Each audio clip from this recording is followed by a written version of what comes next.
안녕하세요. 날씨가 무척 덥습니다. 기록적인 날씨라고 하는데 그래도 밖에 나가면 좀 바람이 간간히 불어줘서 그나마도 좀 살맛이 나는 것 같아요. 이렇게 더울 때는 사실 바닷가도 햇빛이 쨍쨍해서 힘들고 뭐 산내 계곡은 가는 길 오는 길이 너무 힘들어서 이게 집에서 책을 읽는 게 최고지 않을까 싶어서 저도 올여름에는 이렇게 책을 가까이 하고 있답니다. 그래서 여러분에게 오늘 소개해드릴 책은 이 당신의 신이네요. 김수무 작가가 지은 당신의 신이라는 책인데 이 책은 이제 세 챕터로 이루어졌어요. 각각의 독립된 챕터로 이루어져 있어서 뭐 읽어보시면 아시겠지만은 처음 챕터는 이제 이혼이라는 걸로 이루어져 있고요. 두 번째 챕터는 읍산 요금소, 그리고 세 번째는 새의 장례식, 이렇게 세 챕터로 이루어졌는데 이제 각각의 분리된 단편 소설들인데 또 한편으로는 또 연계가 돼 있는 그런 소설이더라고요. 근데 이 책을 제가 추천드리는 거는 이 책이 실제로는 시사하는 바가 좀 크다 싶어가지고요. 여러분과 함께 생각해보고 싶어서 이 책을 추천드리는 바입니다. 첫 번째 챕터인 이혼이라는 이 소설은 그 법원 조정실에서 대기실에서 이혼을 신청하려고 하는 이혼 조정을 신청하려고 하는 많은 군상들의 모습이 나와요. 여기서 주인공도 이제 거기 대기실에서 기다리면서 뭐 9년 차도 있고 뭐 몇 년 차도 있고 최고로는 54년 차도 있고 그러면서 거기에서 벌어지는 사람들의 그 왜 이혼을 하려고 하는 것과 이 주인공이 고등학교 때 꿈을 꾸었던 그 예지몽 비슷한 그 이혼에 관한 단상들이 쭉 그려지고 있더라고요. 그리고 자기 어머니 이야기를 회상하면서 하는데 어머니가 매우 폭력적인 아버지 밑에서 평생을 사시면서 그 이혼을 할 것 같았지만 결국에는 몇 번의 그 기회가 있었음에도 불구하고 아버지를 내치지 못하고 결국에는 아버지를 먼저 보내시는 장면이 나오더라고요. 근데 이제 거기서 아버지를 먼저 보내시고 엄마가 매우 많이 울기에 그 딸인 작가가 이 화자가 물어보기를 엄마는 아빠가 그렇게 힘들게 했는데 왜 우느냐고 그렇게 많이 우느냐고 여쭤보니까 슬퍼서 그렇단다 라는 표현이 나오더라고요. 그래서 저는 그 책을 읽으면서 저희 친정어머니를 생각했어요. 저희 친정어머니 같은 경우도 시아버지 되시는 저희 할아버지한테 몹시 시집살이를 당하셨거든요. 이게 며느리가 해주는 반찬이며 의상이며 뭐 기타 등등이 마음에 들지 않을 때는 하물며 매질을 당하기도 하셨을 정도로 엄청 시집살이를 당하셨는데 이제 돌아가시기 전에 그 모든 것을 며느라 내가 너한테 모질게 굴었지 미안하다 라는 한마디에 엄마 마음이 다 녹아내렸어요. 그래서 이제 그런 배경이 있긴 하지만 돌아가셨을 때 저희 어머님이 너무 심하게 우시는 거예요. 그래서 저희가 딸이 셋인데 이제 물었었어요.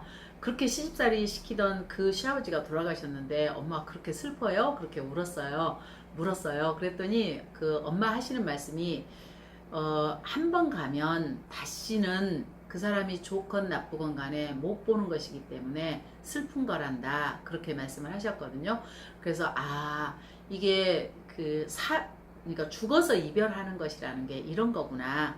밉든 곱든 간에 다시 볼 수 없는 것이기 때문에 슬픔이구나 라는 생각을 했는데 이 책에서 그 어머니의 표현이 그런 표현이 나오더라고요.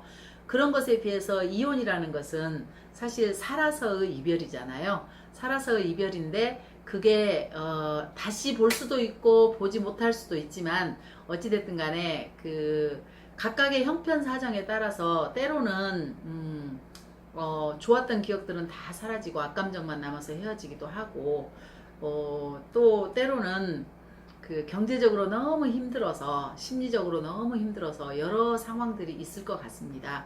하지만 여기서 그 이혼이라는 것을 이 작가는 어머니를 비교해서 사실은 신이라는 게 나하고 멀리 떨어져 있는 게 아니라 나를 올가매는 어떤 것이다. 근데 그 올가매에서 벗어날 수 없는 것이지 않을까 그런 생각을 저는 하게 됐거든요. 그리고 이제 읍산요금소라는 거는 이분이 이혼하고 실패한 인생으로서 시골 읍산요금소에 그 톨게이트 수금원이라고 그러나요?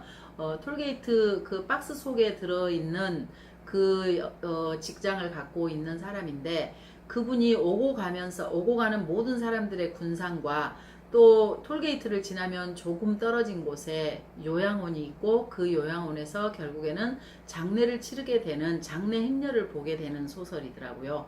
근데 이것도 저한테는 굉장히 생각하게 하는, 시사하는 바가 컸어요.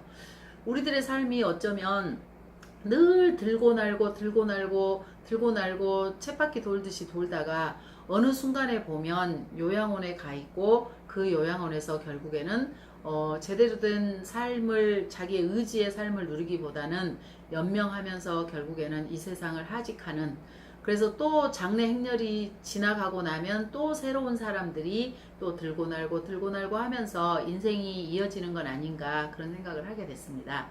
그리고 이제 세 번째 소설인 새의 장례식은, 이것도 꿈과 연계가 돼 있는데, 여기도 그 평범한 가정이 나오는 게 아니라 그 좀 힘들고 어려운 이 폭력적인 남편 밑에서 어떤 여자분이 주인공으로 나오더라고요. 근데 이제 저는 이 책을 또 읽으면서 이 새의 결혼식이라는 게, 새의 장례식이라는 게 어쩌면 날지 못하고 내 가슴 속에 숨겨져 있던 어떤 꿈에 대한 버림, 그 장례식 한 번도 제대로 치러주지 못하고 버려진 꿈을 이루고 있지 않는가, 꿈을 일컬고 있지 않는가, 그런 생각을 하게 됐거든요. 그리고 이제 해설판이 있는데요. 이 해설판은 이제 읽어보시면서 한번 읽었던 것을 반추해 보시기 바라고요. 일단 저는 이제 이 책을 읽으면서 이렇게 세 가지 질문을 한번 던져봤습니다. 나하고 늘 부대끼면서 있지만 실제로 나에게 신은 무엇인가? 자, 보이시죠?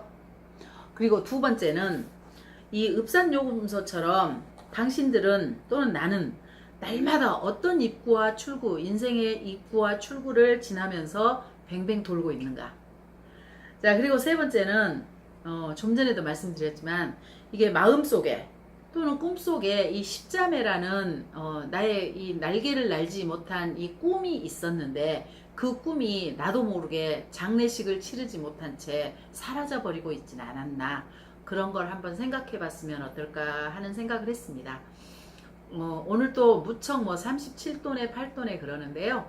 이 더위가 덥다 하면 덥지만 또 이 또한 지나가리라 하면 금방 또 시원한 바람이 불어올 거라 생각하고요. 그렇게 긍정적으로 여기면서 여러분 또 다음 시간에 뵙도록 하겠습니다. 감사합니다.